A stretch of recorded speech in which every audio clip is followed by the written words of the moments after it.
Assalamualaikum warahmatullahi wabarakatuh. Teman-teman seiman, siapa yang tidak hafal dengan surah pertama di Al-Quran, yaitu surah Al-Fatihah? Marilah kita bersama belajar tentang surah Al-Fatihah tersebut. 1. Nama-nama surat Al-Fatihah. Nama-nama dari surat ini lebih dari 20 nama sebagaimana yang disebutkan oleh Imam As-Suyuti di dalam kitabnya Al-Itqan. Di sini saya akan menyebutkan sebagiannya, yaitu Al-Fatihah, Ummul Kitab, Al-Hamad, As-Sabu Al-Matsani, Al-Kafiyah, dan As-Syafiyah. 2. Sebab penamaan. Al-Fatihah dinamakan dengan Al-Fatihah karena Al-Quran dimulai dengan surat ini. Ummul Kitab dinamakan dengan Ummul Kitab karena ia mengandung seluruh maksud dan tujuan dari agama ini. Al-Hamd dinamakan dengan Al-Hamd karena surat ini dimulai dengan kata Alhamdu. As-Sabu Al-Matsani dinamakan dengan As-Sabu Al-Matsani karena Allah sendirilah yang menamakannya dengan nama tersebut sebagaimana yang tertera di dalam firman-Nya. Dan sesungguhnya kami telah berikan kepadamu 7 ayat yang dibaca berulang-ulang dan Al-Quran yang agung. Al-Hijr ayat 87. As-Sabu adalah 7 ayat, dan Al-Matsani karena surat tersebut selalu diulang-ulang di dalam setiap rakaat sholat. Al-Kafiyah dinamakan dengan nama ini karena sholat tidak sah melainkan dengan membacanya. As-Syafiyah dinamakan dengan nama ini karena sabda Rasulullah, dari mana engkau mengetahui bahwasanya Al-Fatihah adalah ruqyah? Hr. Al-Bukhari. 3. Keutamaan surat Al-Fatihah. Rasulullah bersabda, demi zat yang jiwaku ada dalam genggamannya. Tidak diturunkan di dalam Taurat, Injil, Zabur, dan di dalam Al-Quran suatu surat yang setara dengannya.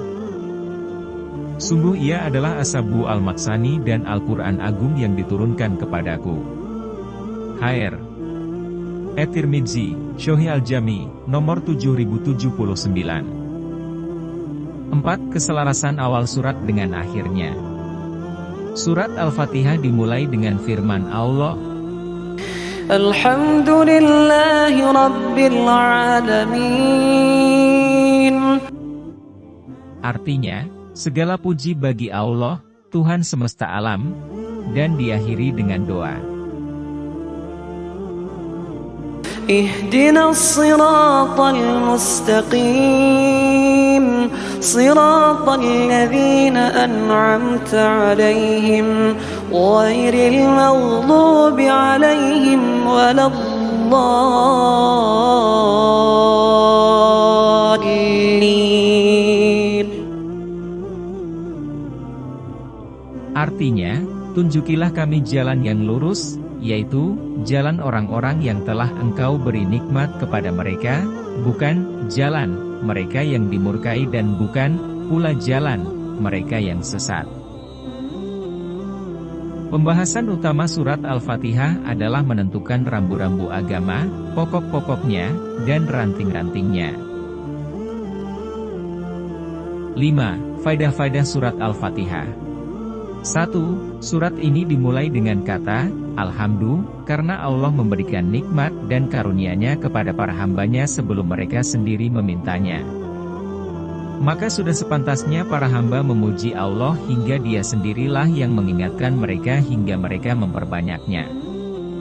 Bahkan disebutkan di dalam hadis, sesungguhnya Tuhanmu menyukai puji-pujian.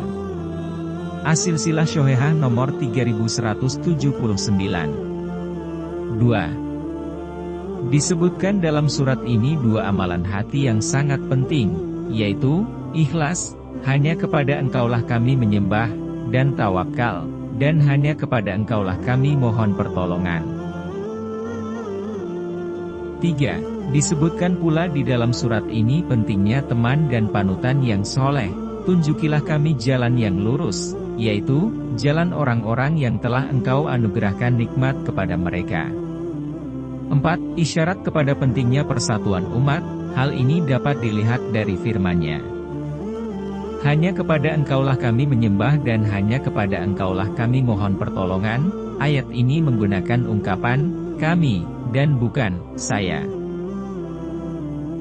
5. kebutuhan manusia yang terus-menerus akan hidayah dengan berbagai jenisnya, petunjuk, taufik, dan kekokohan. A. Hidayah petunjuk atau irsyad seperti yang tertera di dalam firman Allah, dan sesungguhnya kamu benar-benar memberi petunjuk kepada jalan yang lurus. Asy-Syura, ayat 52. Yakni, sesungguhnya engkau wahai Muhammad menunjuki manusia kepada jalan yang lurus. B. Hidayah taufik, sebagaimana yang tertera di dalam firman Allah, sungguh, engkau, Muhammad, tidak dapat memberi petunjuk kepada orang yang engkau kasihi. Tetapi Allah memberi petunjuk kepada orang yang Dia kehendaki, dan Dia lebih mengetahui orang-orang yang mau menerima petunjuk. Al-Qasas, ayat 56. Yakni, sesungguhnya engkau wahai Muhammad, tidak dapat membuat seseorang mendapatkan hidayah. Namun, hanya Allah lah yang dapat memberikan manusia taufik untuk menerima kebenaran dan petunjuk. C. Hidayah kekokohan, sebagaimana yang tertera di dalam firman Allah, dan orang-orang yang mendapat petunjuk. Allah akan menambah petunjuk kepada mereka dan menganugerahi ketakwaan mereka. Surat Muhammad, ayat 17. Yakni, menambah petunjuk kepada mereka, adalah mengokohkan mereka di atas petunjuk hingga setiap kali bertambah ketakwaan mereka maka mereka akan bertambah kokoh di atasnya. Oleh karenanya, Allah mewajibkan kita membaca doa tersebut di setiap sholat kita. 6. Allah memulai firman-Nya di dalam Al-Quran dengan kata, Alhamdulillah, maka berikut ini sebagian dari keutamaan-keutamaan memuji Allah hingga kita dapat menyadari betapa pentingnya pujian kepada Allah di dalam kehidupan seorang hamba. Sebaik-baiknya hamba Allah adalah orang-orang yang gemar memujinya. Sebaik-baiknya doa adalah ucapan, Alhamdulillah. Perkataan yang paling Allah cintai adalah, Subhanallah wa bihamdihi. Alhamdulillah, adalah sebab kokohnya nikmat bagi seorang hamba dan juga sebab bertambahnya nikmat tersebut. 7. Firman Allah, hanya kepada Engkaulah kami menyembah dan hanya kepada Engkaulah kami mohon pertolongan.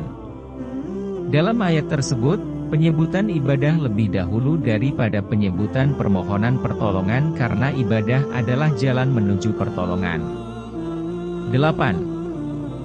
Keterkaitan surat Al-Fatihah dengan surat Al-Baqarah dan Ali Imran, akhir surat Al-Fatihah, tunjukilah kami jalan yang lurus, berkaitan erat dengan awal surat Al-Baqarah, kitab, Al-Quran, ini tidak ada keraguan padanya, petunjuk bagi mereka yang bertakwa. Akhir surat Al-Fatihah, bukan, jalan, mereka yang dimurkai, mereka adalah orang-orang Yahudi, maka setelahnya surat Al-Baqarah menjelaskan secara detail keadaan-keadaan mereka dengan Tuhan mereka. Kemudian disebutkan, dan bukan, pula jalan, mereka yang sesat. Dan mereka adalah orang-orang Nasrani, maka surat Ali Imran menjelaskan secara detail bagaimana sikap-sikap mereka terhadap Tuhan mereka.